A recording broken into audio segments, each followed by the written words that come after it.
You ever had to like call yourself from a different part of time and space, and then like, I mean, I understood. I didn't need to ask questions.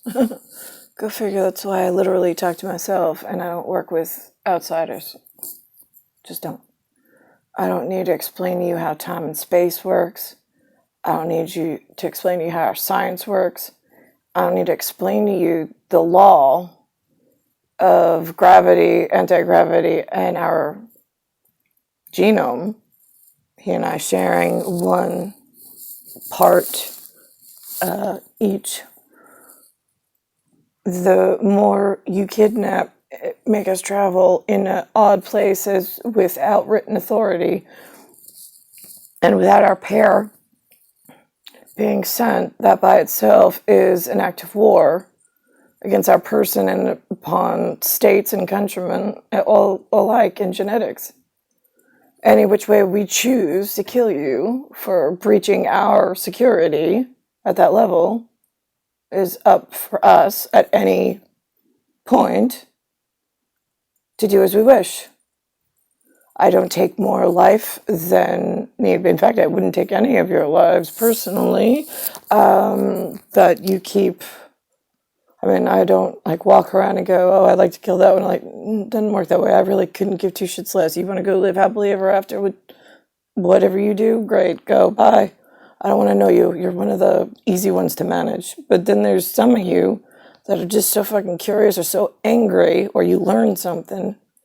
You want to pull people through holes in time and space and have them just disappear and then call it in so you could then miraculously find them and then try to collect some kind of whatever pharmaceutical bounty. Not the name of the game, and it shouldn't be a game to begin with. There's those that protect us, and then there's those that abuse the system at every level.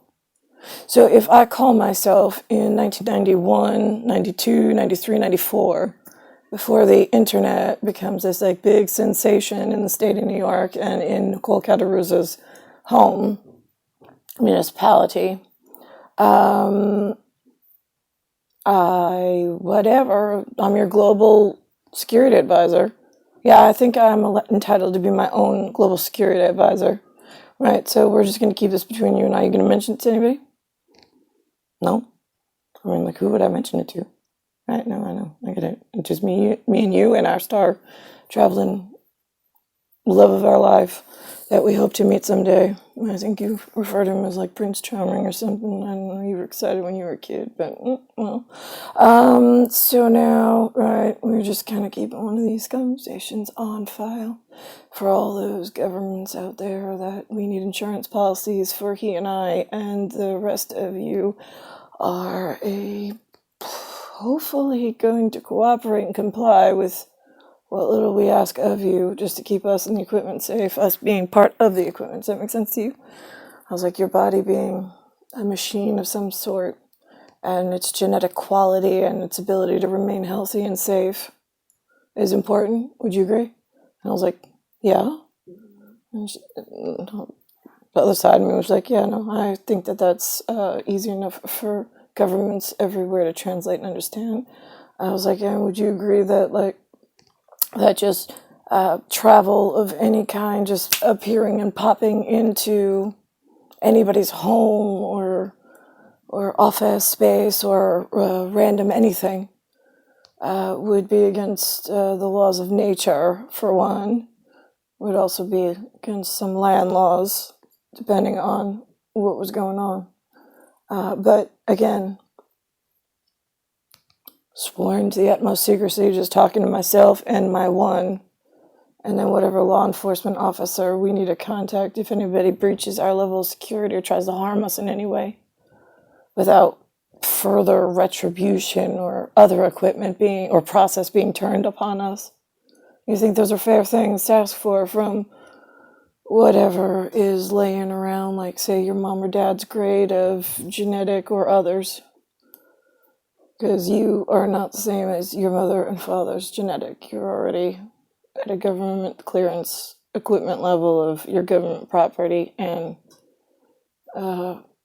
currently, right? We're trying to get you Prince Charming as quickly as possible without any backlash or any deterrence or whatever that they decide to try to. Right, so Netgear was the first time you ever gained access to the internet or a Stargate portal or an outside source. Is that correct? Right. You just installed that CD? Yes. Right. Okay. So that's the first time then, because I know that up until now, and I did my research before I contacted myself. So this way I'd have accurate documentation without time and space slipping and genetics changing into gears that then I can't recall, which may or may not be a problem of yours in the future. But here we are. This is actually in year 2020, just as a recall, because there's so many. I mean, I've been thrown out of a helicopter, out of a tree. I've woken up with broken bones and stuff, not knowing where I was. There's a whole list of the mercenaries using me as some kind of bio whatever, like, and then magically healing, and I wake up in bed the next day in a different image because time and space exists outside, but they're using the broken body and then icing it in like pause format.